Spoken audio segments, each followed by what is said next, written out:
নমস্কার, Susmita fashion pro YouTube চ্যানেলে আপনাদের স্বাগত জানাই। এই প্রতিবেদনের মাধ্যমে 36 সাইজ প্রিন্সেস কাট ব্লাউজ খুব সহজভাবে কাটিং করে দেখাবো।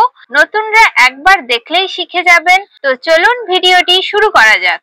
প্রথমে ব্যাক পার্টটি ড্রয়িং করব। এর জন্য কাপড়টি দুই ভাঁজে নিয়ে নিয়েছি। এই দিকটি ওপেন সাইড আর আমার হাতের দিকটি জয়েন্ট সাইড রয়েছে। তো এখন ব্লাউজের লেন্থের মাপটি নিয়ে নিতে হবে। তো এখানে আমার 13.5 ইঞ্চ লেন্থ প্রয়োজন, তার থেকে 1 ইঞ্চ এক্সট্রা নিয়ে নিয়েছি 14.5 ইঞ্চ। আপনারা আপনাদের হাইট অনুযায়ী নিয়ে নেবেন লেন্থের মাপটি। এরপর শোল্ডারের মাপটি নিয়ে নেব। তো এখানে ডিপ নেক হবে, শোল্ডারের মাপটি নিয়ে নিচ্ছি 5.5 ইঞ্চ। এখান থেকে আর্মহোলের মাপটি নিয়ে নেব 6 ইঞ্চ। এখন এই লাইনটি স্ট্রেট করে নিচ্ছি। এরপর এদিক থেকে যে চেস্ট লাইনের দাগটিও স্ট্রেট করে নেব। এখানে 36 চেস্ট, 36 কে 4 দিয়ে ডিভাইড করলে আসবে 9 ইঞ্চ। এখানে 9 ইঞ্চে পয়েন্ট করছি। এরপর আরো 2 ইঞ্চ কাপড় এক্সট্রা রাখছি। এক্সট্রাটা আপনারা কম বেশি নিয়ে নিতে পারেন। তো এখানে দেখুন টোটাল চেস্টের মাপটি নিয়েছি 11 ইঞ্চ। এর থেকে হাফ ইঞ্চ কমিয়ে নেব কোমরের মাপটি। তো কোমরের মাপটি নিয়ে নিচ্ছি 10.5 ইঞ্চ। এরপর দাগটিকে ঠিক এইভাবে মিলিয়ে দিতে হবে। এখন আর্মহোলের শেপটি দিয়ে নেব 1.2 ইঞ্চ থেকে। এখানে পয়েন্ট করে নিলাম। এরপর এই যে আর্মহোলের লাইনটি টেনেছি, এর মিডিল থেকে আর্মহোলের শেপটি নিয়ে আসতে হবে। ঠিক এইভাবে আনার পর হাফ ইঞ্চ মতো নিচের দিকে ডাউন করে দেবেন, তাহলে আর্মহোলের ফিটিংসটি খুবই ভালো আসবে। এরপর ফুট গলার চওড়ার মাপটি নিয়ে নেব 2 ইঞ্চ। গলার ডিপটা নিয়ে নিচ্ছি 9.5 ইঞ্চ। এদিক থেকে মাপটি নিয়ে নেব 2.5 ইঞ্চ।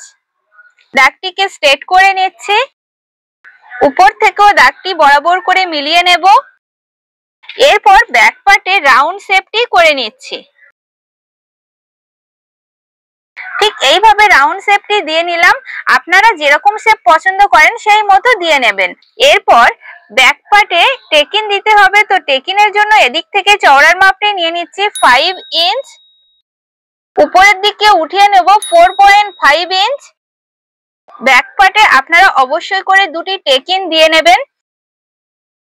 এরপর এই যে শোল্ডার লাইন রয়েছে, এখানে আপনারা 1 সুত বা 1.5 সুত মতো একটু ডাউন করে দেবেন, তাহলে ব্লাউজটি কাঁধ থেকে একটুও সরবে না। তো ব্যাক পার্টটি সম্পূর্ণ ড্রয়িং করা হয়ে গেছে। ড্রয়িং বরাবর করে ব্যাক পার্টটি কাটিং করে নিয়েছি। এরপর হাতা কাটিং করব। তো এর জন্য ব্যাক পার্টের যে আর্মহোল সাইড রয়েছে, এখানে আপনারা ফিতেটি ঠিক এইভাবে রেখে দেখে নেবেন মাপটি কত আসছে। তো দেখুন এখানে আমার 8.5 ইঞ্চ চলে এসছে। তো ডিপ নেকের ক্ষেত্রে আপনারা আরো 1 ইঞ্চ এক্সট্রা নিয়ে নেবেন হাতার পাশের মাপ। হাতা কাটিং করার জন্য এখানে কাপড়টি 4 ভাঁজে নিয়ে নিয়েছি, যাতে দুটি হাতা একসাথে কাটিং করে নিতে পারি। এরপর হাতার পাশের মাপটি দেখে নেব। তো এখানে 9.5 ইঞ্চ প্রয়োজন। এখানে দাগ দিয়ে নিচ্ছি। হাতার লম্বাটি রেখেছি 8 ইঞ্চ। হাতার লম্বা আপনারা কম বেশি নিয়ে নিতে পারেন। তো এরপর এখান থেকে হাতার ডাউনের জন্য মাপটি নিয়ে নেব 3.5 ইঞ্চ। এরপর স্কেলটিকে ঠিক এইভাবে রেখে একটি দাগ টেনে নেবেন। এদিক থেকে 2.5 ইঞ্চে একটি পয়েন্ট করে নেবেন, তাহলে হাতার শেপটি দিতে খুবই সুবিধা হবে। তো এরপর এখান থেকে হাতার শেপটি দিয়ে নিচ্ছি। ঠিক এইভাবে হাতার শেপটি দিয়ে নিলাম। এখানে হাতার মুহুরির মাপটি নিয়ে নেব। হাতার মুহুরি ছিল 12 ইঞ্চ, তাকে হাফ করলে হবে 6 ইঞ্চ। এরপর আরো 2 ইঞ্চ কাপড় এক্সট্রা রাখছি। এখন দাগটিকে এইভাবে মিলিয়ে দিতে হবে। ড্রয়িং বরাবর করে হাতাটি কাটিং করে নিচ্ছে।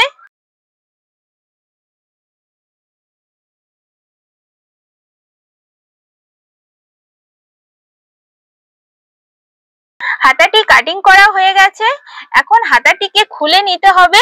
খুলে নিয়ে হাতার যে কোনো একটা সাইডে ঠিক 2 সুত ভিতর থেকে এইভাবে একটি শেপ দিয়ে নিতে হবে। এই অংশটুকু কাটিং করে নিচ্ছি। এখানে আপনারা অবশ্যই করে কাট লাগিয়ে রাখবেন, তাহলে বুঝতে সুবিধা হবে যে হাতার এই দিকটি ফ্রন্ট পার্টের আর্মহোল সাইডে জুড়তে হবে। তো দেখুন কত সহজে হাতাটি কাটিং করা হয়ে গেছে। এরপর ফ্রন্ট পার্টটি ড্রয়িং করব। তো এর জন্য কাপড়টি দুই ভাঁজে নিয়ে নিয়েছি। আপনারা ফ্রন্ট পার্ট ড্রয়িং করার সময় কাপড়ের চওড়ার মাপটি 2 ইঞ্চ বা 2.5 ইঞ্চ এক্সট্রা নিয়ে নেবেন। আর এখানে যেহেতু ফ্রন্ট পার্টে হুক হবে, তো এর জন্য এদিক থেকেও 1/2 ইঞ্চ এক্সট্রা নিয়ে নিয়েছি।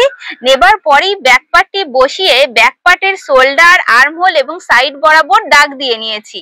এখন ব্যাক পার্টটিকে উঠিয়ে নিচ্ছি। এরপর ফ্রন্ট পার্টের লেন্থের মাপ আপনাদের আরো 1/2 ইঞ্চ এক্সট্রা নিয়ে নিতে হবে। তো দেখুন এখানে 1/2 ইঞ্চে একটি পয়েন্ট করে নিচ্ছি। নেবার পর এদিক থেকে একটি লাইন টেনে নেব।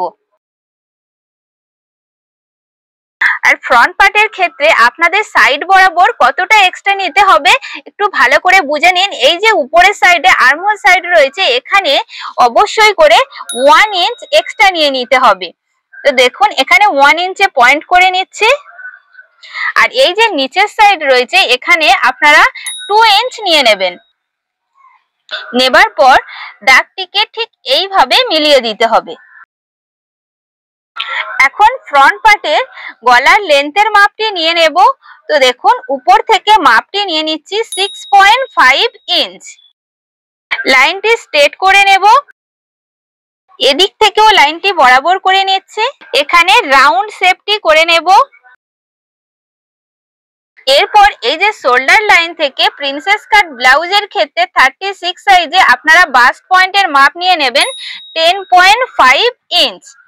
এখানে পয়েন্ট করছি। এরপর এদিক থেকে ঠিক বরাবর করে আপনারা 4 ইঞ্চে একটি পয়েন্ট করে নেবেন। আর এই যে নিচের সাইড রয়েছে, এখান থেকে 3.5 ইঞ্চে একটি পয়েন্ট করতে হবে। এরপর দাগটিকে স্ট্রেট করে নেব। ঠিক এইভাবে মিলিয়ে নেবেন। এরপর দেখুন এখানে যে 2 ইঞ্চ কাপড় আমরা এক্সট্রা নিয়েছিলাম, এটা এখানে প্রিন্সেস কাটে টেকিংয়ে চলে যাবে। তো এখান থেকে মাপটি নিয়ে নিচ্ছি 2 ইঞ্চ। এরপর উপরের দিকেও 2 ইঞ্চে স্ট্রেট করে এইভাবে একটি দাগ দিয়ে নেবেন।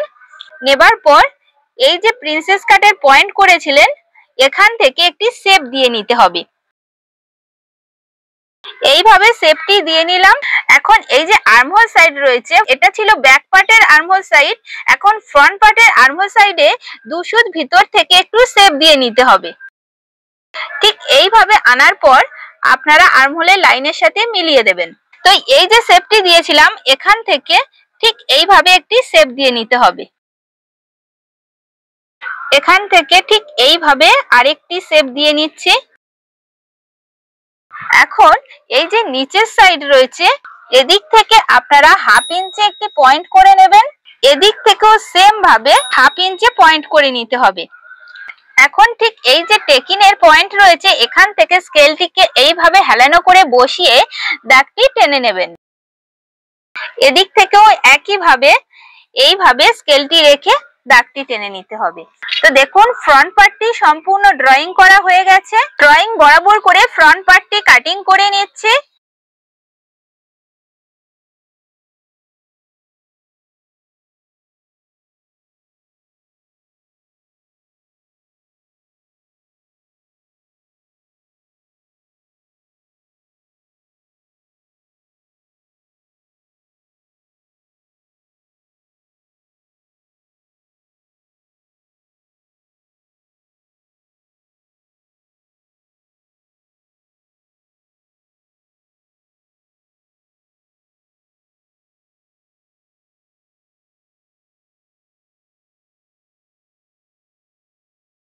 প্রিন্সেস কাট ব্লাউজের ফ্রন্ট পার্টটি কাটিং করা হয়ে গেছে।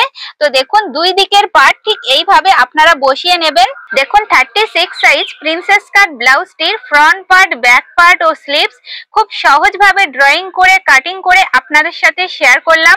ভিডিওটি ভালো লাগলে একটি লাইক, কমেন্ট ও সাবস্ক্রাইব করবেন। এবং যারা চ্যানেলটি সাবস্ক্রাইব করেছেন ও নিয়মিত ভিডিও দেখেন, তাদেরকে অসংখ্য ধন্যবাদ। এইভাবে চ্যানেলটির পাশে থাকবেন। নমস্কার।